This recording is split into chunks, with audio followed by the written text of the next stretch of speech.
Funny. Good evening, everyone, and welcome to episode 2 of Future Thinking. This evening's episode is going to be hosted by myself, Alicia Houlihan. Myself and Laura are going to take it in turns each week, or some weeks we may do an interview together, but each week we are going to take it in turns with different people and different special guests and things like that. So firstly, I would just like to open up today's episode and say thank you all so much for the support on last week's episode. Really and truly, it means the world to both Laura and I, and honestly, we can't put into words how much to thank you all. So this week's special guest is going to be someone that I've worked with on various projects before, and someone that really motivates and inspires me every single day. This week's guest is going to be someone for at 20 years of age is extremely successful and only has a world of many opportunities coming towards their way. She's from Moate in County Westmeath, and she studies law and society in DCU. My special guest this evening is going to be the one, the only, Deborah Fakeye. Deborah, hello. Thank you so much for joining us this evening. I hope you're well. Hi, Alicia. Thanks for having me. I'm so excited to chat to you. We've been friends for so many years now, so this is like the most natural thing in the world for the two of us, I think. Oh, honestly, like when I was even thinking myself of someone to have as a special guest, I knew straight away. I said this to you before the call. I knew it was you straight away because I think the moment we met, we just instantly clicked. There's a small age gap between us, but I remember just kind of like slipping into this really comfortable relationship, like we'd known each other for years. And I think a big part of that is probably just the fact that we can relate so much on the kind of activities that we've been doing since we were young, and there's not many people who kind of do the things we do, so it's nearly like a little thing that bonds us together, even though we get on.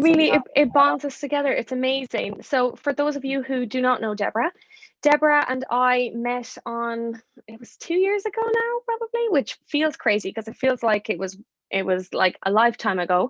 But Deborah and I were involved in a really exciting project where we both represented Ireland for a project to do with the National Youth Card Association based in Brussels. We were to motivate and inspire younger people to vote in the upcoming European elections at the time. And I would just like to mention as well, Deborah is the president of Youth Work Ireland. So as I said there previously, Deborah, you're very successful for your age and you only have a world of opportunities coming towards you. So I would really kind of like to open the floor here to you and just say, maybe would you like to talk a bit about yourself and maybe tell people about Deborah Fakeye and who it is that you are and what do you do? Well, thank you so much, Alicia, for the lovely introduction. Every time you say special guest, it makes me really feel like a special guest. You are, though. So I guess to just like give a little bit more context, like you said, I'm 20, I study law. I'm just after coming off my first year after taking a gap year after finishing the Leaving Cert. So secondary school feels like a long time away now, but secondary school was when I really first got started with volunteering and with activism, or with youth activities, whatever you want to call it. Really, it all kind of falls under the same umbrella. I think I was like 15 or 16 when I first got involved. Wow. And it's funny now because that's like most of my formative teenage years, and I really don't think I would be the same person I am if I hadn't had all these really amazing experiences that I kind of really fell into, because none of this was really planned. It was never like I put up my head and said, I want to be a volunteer or youth activist or any of that. It just kind of happened. And as we were saying in the previous episode, it's when you get your foot in the door, it's a world of opportunities out there, and it's amazing. It's really so exciting. And I think when we met, you were in Leaving Cert at the time. So I remember the stress, that Leaving Cert stress, but also I do remember you saying that you were going to take a gap year. And crazy to think that was even 2 years ago. Like, time has absolutely flew, but you've achieved so much in that time alone. COVID did not stop you, Deborah. You were still online speaking at various different seminars and events. You definitely are someone that really motivates and inspires me. And I think even the organization that you're the president of, Youth Work Ireland, would you even like to talk a bit about that and maybe what it is that organisation does? Because I do know that they work with charities to do with young people in Ireland. So you're representing nationally many young people all over Ireland. So I would like to hear a bit more about it if you'd like to talk about it. I would be happy to. So, Youth Work Ireland is basically an organisation that's an umbrella body of 21 different member youth services. So they're based all around the county, all around the country in different counties. So Lovely. this pre-pandemic figures, every week they were working with over 100,000 young people throughout their different clubs and their different projects. Obviously the pandemic has put a real dampener on Yeah. things. But digital youth work has kind of always been a growing space for the last kind of like 4 or 5 years. So we're kind of lucky at Youth Work Ireland that we were able to really jump right into that. And, like you said, Yeah. even though the world stopped, youth work didn't really stop. There's been webinars, seminars, even just like casual chats that aren't so formal, just everything, I suppose, to keep the mission of the organization going, because at the end of the day, our aim is to support and be a representative voice for young people all across the country, Amazing. across Europe. So that's what we try and do. It's so amazing, especially considering that there was a pandemic. You guys didn't stop there. You weren't like, this isn't, we're going to, I think, adapt and change to new ways that you can interact and engage with young people. And I think that that's amazing, because I have done a little bit of work with Youth Work Ireland just on the campaign that we were running in Ireland 2 years ago. And I have to say, it was an amazing organisation to work with, and I'm excited in the future to work closely with them again. There was so much support there for people who were, working for them and volunteering with them. And I think with that comes like amazing feelings of gratitude towards anyone that you would work with along the way. But I have a few questions for you, just for you to kind of answer and talk a bit more about. But the first one is going to be, why do you think volunteering is important? Well, for me, that's a really funny question, because, when you think of volunteering, you really think about giving your time and sacrificing your talents and your abilities to see what you can give and do for others.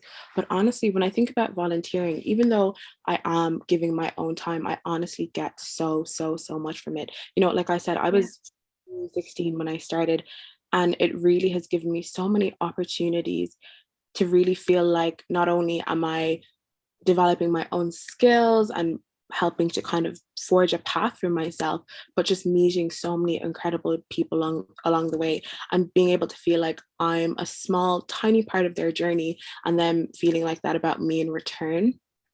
So It's an amazing feeling.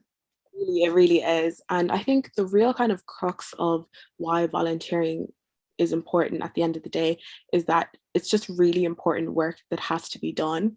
And one of those common phrases that people throw around all the time is how money makes the world go round. And it does. And that's kind of unfortunate, because there's not always Yeah. money that are really important. Yeah. So at Did you Youth Work, say it's the root of evil as well? So that's probably where that comes from. and I think that's nearly a more kind of accurate description, because a lot I agree with you. of the volunteering that we do is with young people who are maybe from lower socioeconomic backgrounds and wouldn't Yeah. have opportunities that they do now if it wasn't for youth work. And if there wasn't people who were, willing to put up their hands and say, you know what, I'm going to volunteer and I'm going to help this organization, work alongside them and give my time, so that young people like us who maybe Yeah. are not privileged to be able to be in the kind of the structures of these organizations can at least take part and benefit from the services. So for me, it's kind of about closing the gap that is so kind of prevalent in our society. And I feel like every single day we're hearing reports about the rich getting richer and the poor getting poorer. Poor again, poor. There's so little that us as an individual citizen feels like they can do. We're not senators, we're not TDs, we're just And we don't two get trained. trained, we don't get paid. What we do is just something that we've kind of been able to hone and develop over time. So I think when I think about issues that are really important to me, and I think how can I make a difference, the main way I see is to lend my time and my voice, anything that I may happen to have a kind of specialty in. I just really want to say, like, I want this issue to be better, and I'm going to work towards making it better. Wow. So, Deborah, that was the first question, and you have me really emotionally feeling like that. Even that just resonates with me so much. And I think like it's so admirable. Like you're 20 years of age, and these are what you stand for, these things. And it's amazing because that even just resonates with me so much, that we are giving a platform for everybody to just have the same opportunities. At the end of the day, it shouldn't be where you're from or what you're doing or who you are, what do you like or dislike. It's everybody should have the same opportunities, and moving forward, we should be able to build that and bridge that gap. So amazing, like such a brilliant answer. Like, wow, feeling me in my feels. So the tearing up by the end of the call. I'll be like, honestly, the two of us like, but so the second question is, so obviously, as you said, from a young age, you've been very involved in volunteering and youth work. Do you remember the first moment for you that you had been involved in youth work and volunteering, where you just kind of knew and it clicked with you that you had said, I know that I can make an impact, or you had seen something that you were like, you know, I feel like this could make a difference. This could really help with this. Do you have any maybe memories or stories of a moment that really clicked for you? Yeah, I mean, a lot of the times with youth work, there's a lot of discussion around tokenism, and it can kind of be a worry for a lot of people involved in the space sometimes, because you might have meeting with stakeholders or with politicians and TDs, and you might be feeling like, am I here because they value my opinion and they value my voice, or am I here because they want a photo op with a young person so they can put it on their Yeah. social media? Like, oh, look how good I am at listening to my community and that kind of thing. Hmm. So it can be kind of hard sometimes to feel like you're actually seeing tangible results. But one project where I really was kind of like, wow, so not only did I see this from the growth stage, but now I'm seeing it in like the realization, like I'm seeing it being made a reality, was a relationships and sexuality education project that I worked on with Youth Work Ireland.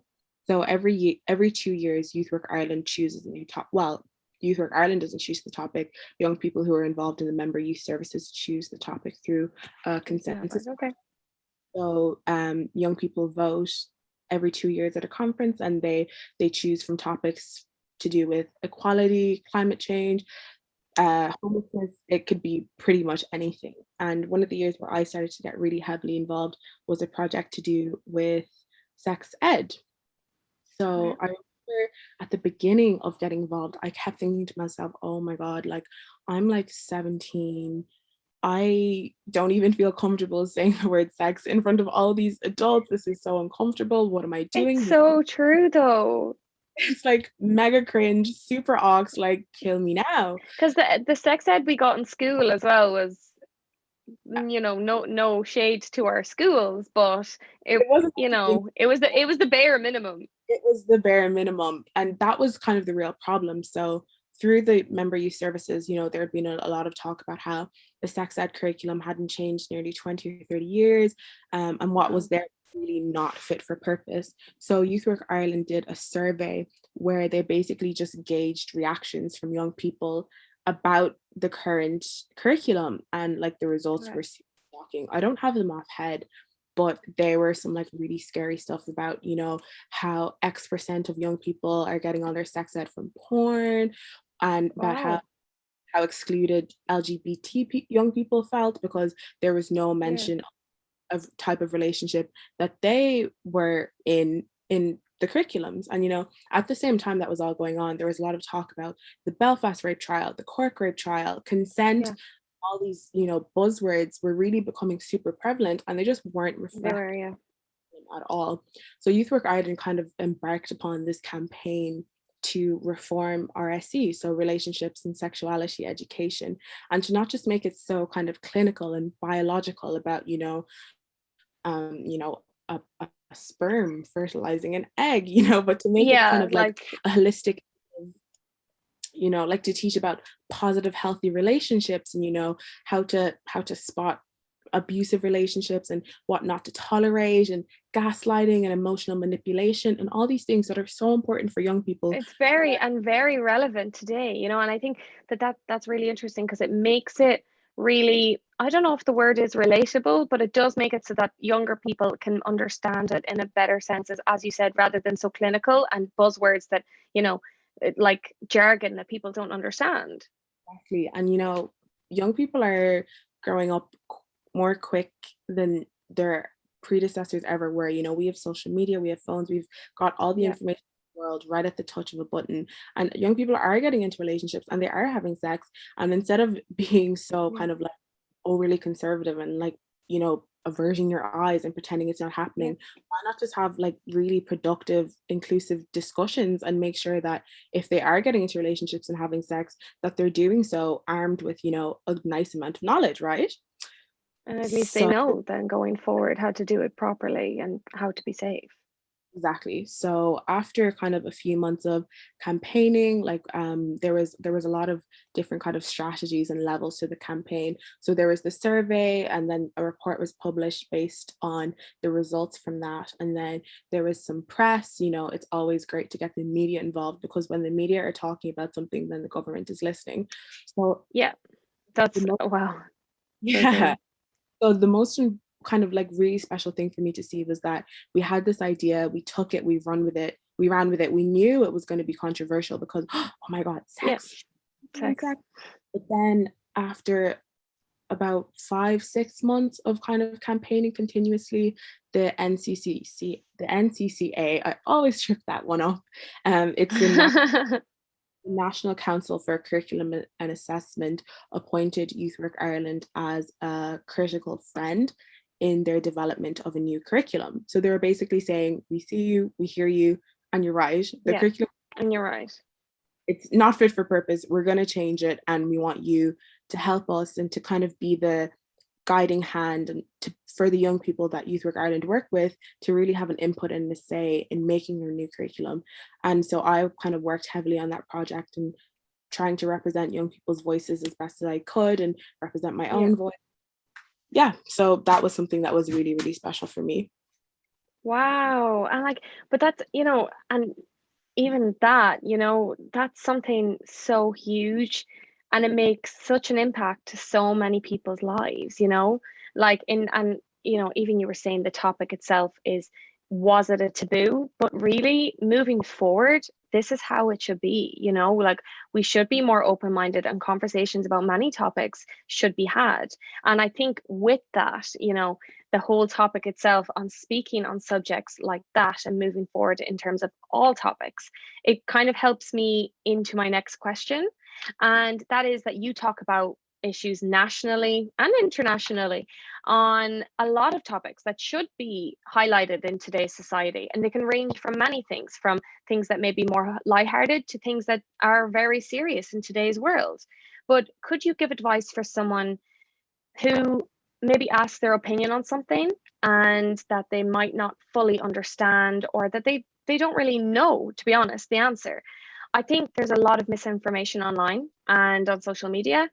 Could you maybe just give advice for yourself, because you're someone you're so full of knowledge, you're someone who I cannot explain. If anyone takes anything from this, it's that, like, I just really admire you as a person. And do you have any maybe recommendations on what to say or what to do in terms of anyone listening today on certain topics moving forward? I think one of the biggest things for me is that it's really okay to say, I just don't know. It's always, always preferable to put up your hand and say, look, I'm actually just not that informed on this. I haven't done the reading. I haven't done the research. I'm not a member of the community that you're talking about right now, and I can't give you an answer. Because I think one of the things that I hate to see the most in whether it's the activist space or the youth work space is people from different communities trying to speak for other communities. So for example, I'm a member of the LGBT community. Those are topics and areas where I feel really comfortable in, and I can say, oh, for myself as a Black person, etc., etc. But I would never try and represent the experience of someone who is who's a member of the traveling community, or someone who Yeah. comes an inner city Dublin suburb, and they want to speak about their experience to do with that. It's just so important, Yeah. I think, to stay in your lane and to not Yeah. try to on everything, because really you're an expert on your own experience. And that's, sometimes people say that sometimes if I'm speaking at an event or something, they describe me as an expert on youth work or this, that, or the other, but really I'm just Yeah. an expert in my own life and the things that I've Yeah. experienced, what's important to me. So that's all I can really speak to, and I think everyone should kind of take that same approach where Moving forward. you don't need to feel pressured to be an expert on everything, or to feel like you need to consume every bit of news or every bit of media, because Yeah. it can be really traumatizing sometimes.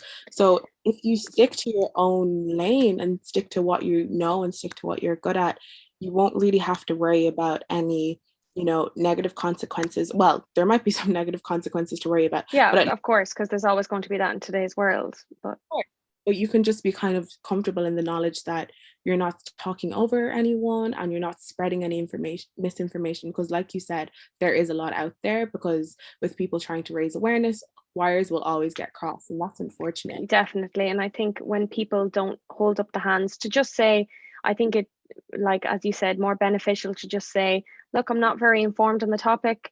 I do need to just get more information and then form an opinion. At the moment, I think it is, as you said, better to just say, I'm not informed on the topic, rather than not saying anything at all, though, because sometimes that's where misinformation as well can also be soaked in, because, you're just not willing to do anything at all.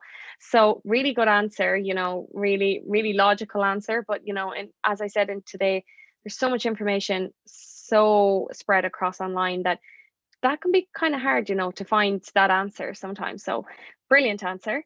So I also got a question then the last day to me, and I thought that I would ask it on to you. And I thought it would be a great topic to have in this podcast or this series to say. It is so, obviously we're very involved in volunteering, and it is, do we encourage our friends to get involved in volunteering? And, if we do, what advice would we give to someone to give to their friends if they would like to get them involved in volunteering? So the question was, I have been volunteering for a year now, and I would love to get my friend involved, but I don't know how to approach it. Advice, please. Because I think, as I was kind of saying before, moving forward, we do need to be more open-minded about topics, but I guess not saying that people don't want to volunteer, because I'm sure people do, and I hope that people would like to, especially after listening to this. But I do know some people that just, it's just not them. It's just maybe they don't have the time or something like that. But I myself always try to maybe motivate and inspire my friends. But how do you, maybe try and say to your friends, oh, let's get involved in this, without sounding too pushy and too, trying to drag people in to do it? Or do you do that? I mean, I think a lot of it sometimes just happens really organically. So it really comes based on what people are interested in, what people appreciate. So if I had a friend who I knew wasn't super interested in politics or anything, I would never really kind of overstep my boundaries and say like, oh, you really need to inform yourself about this, or you really should get involved Yeah. with this. Each to their own. But if they happen to be, really against fast fashion and really all about animal welfare or climate change, then I would say, Sustainability, and yeah. like, oh, there's a space for you too, because I think see youth work or activism as a little bit narrow, but literally whatever you are interested in, there is someone out there who is also interested in it, and someone out there Yeah. who's trying to be a mover and a shaker in the field, and to form a collective, because when there's in power there's numbers, Yeah, empower this. in power there's numbers. Is Power. that I'm saying that I wrongly? think it's in number in There's strength empower in this. numbers. That took us way too long. It took us embarrassingly long to get that.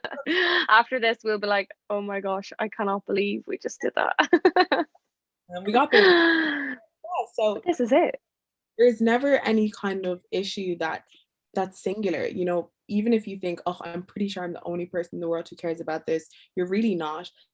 And social media is one of the best ways to find other like-minded people like that. Twitter is a great one. Even Facebook, even though Facebook's a little bit gone, people still use Facebook to organize, and it is super helpful. So I would just always encourage anyone, if there's something you really care about and you feel like you can give it, you don't even need to give it your all, because that's a lot to ask for someone. People are busy. People have jobs, college, work, siblings, families to care about. There's so much going on in people's lives. But even if you feel like you could give an hour of your time a week, an hour of your time every find an organization, because I guarantee they want you as much as you want them. It's really, it will just be such 100%.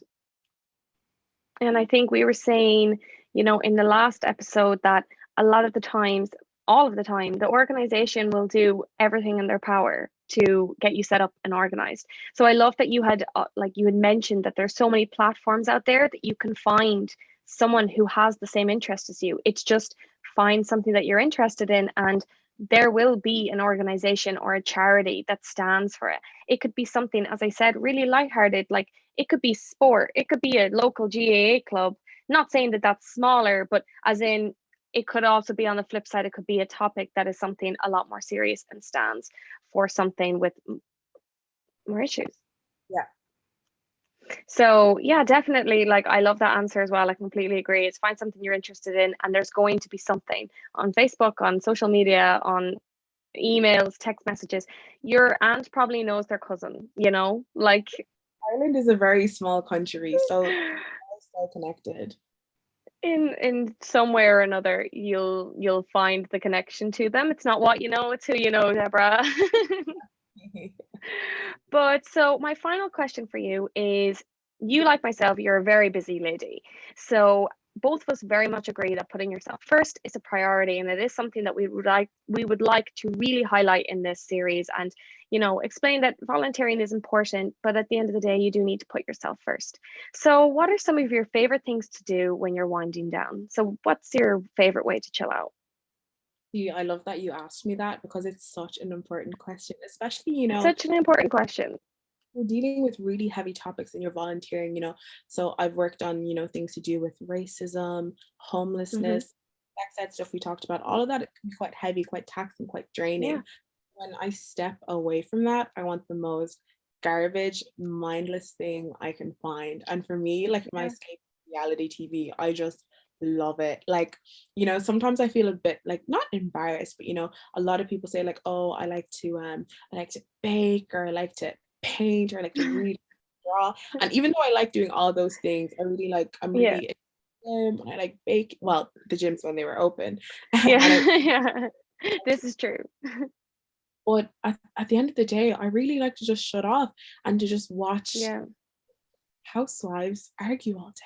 It's literally, like, there's nothing better than just, I love putting on a series that you don't need to have watched the episode before to understand. You can be like painting your nails, cleaning your room, and you can just have it on in the background. It's just more of a Brooklyn Nine-Nine, the New Girls, the stupider the better. And not to say those shows are stupid, but they're not heavy, they're not hard hitting, they're just fun.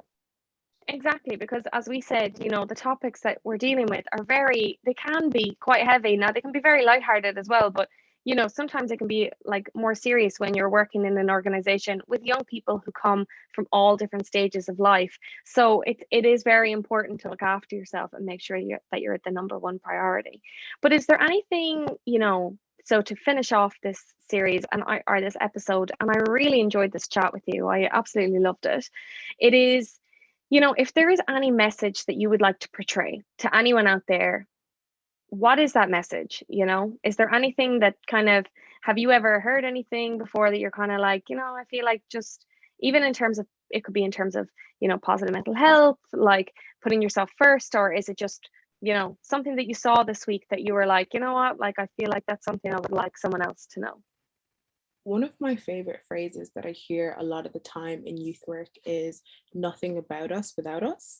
So to me, that really means, if you see an issue out there that you feel is affecting you, and the people who are at the helm of that issue and who are making the most noise about that issue seem to be people who aren't directly involved, you can put up your hand and say, look, I think I respect what you people are doing, but how guided are you? How informed are you? Because I think in Ireland, especially, there's not a huge Black population.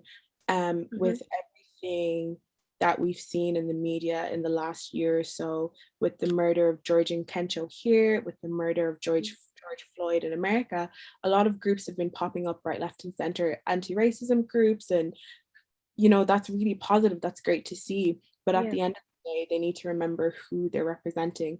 And if they're a yeah, white, cisgender, straight, able-bodied person, then they need to kind of look at themselves and say, I want to do everything I can to help advance the cause of this movement, but am I the person who really needs to be the face of it? Do I need to be standing yes, the photo op? So that's something I guide myself with. Nothing about us without us. I don't want to see someone talking about race issues if they're not if they're not Black, but if they're not, yeah, grounded in the Black experience. I don't want to see a straight yeah. person at the front of an LGBT movement. These movements need to be centered in the people from those communities, with Yeah. allies, supporters also included, but not necessarily taking up the most space, if you know what I mean. And 100% so, and as you kind of, I think you had said previously, it's kind of bringing that back to, kind of knowing where your lane sits. And of course, not saying that you can't stand for something that's not in your lane, of course, but it's, should you be the face of it if it's not something directly affecting, believe in it and stand with it. But, as you said, that's where the misinformation then lies, because people can be standing and being the face and trying to make it about themselves rather than the actual topic itself. And I think I love that. I've never heard of that before. And I'll definitely, anyone listening will definitely take it on with them into the future. But as I said, I really loved this chat, Deborah. You and I have been really good friends from the first moment we met. We just clicked. I think we met at the airport, did we? Something crazy like that. It was probably 6 a.m. We were probably like rushing onto a flight. No, actually, funny story. It was, I think you nearly missed the flight. Did I?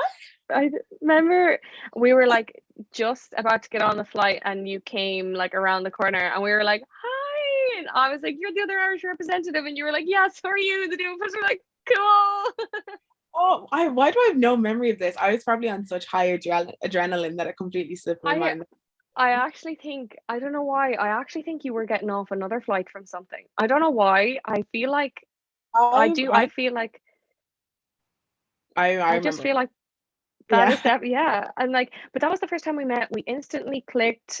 Like we have been on trips to Prague and Brussels together, and people who both follow our social handles would definitely know both of us, and obviously how close we got over that time. And like, I'm so grateful for you as a friend. I really, really admire you, and I'm so happy that you joined me on this episode. And anyone who listened here this evening will definitely be motivated and inspired by you.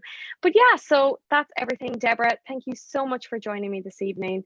Everyone, thank you so much for listening. And next week, we will be joining you again with another episode of Future Thinking. But for now, I will be all leaving you.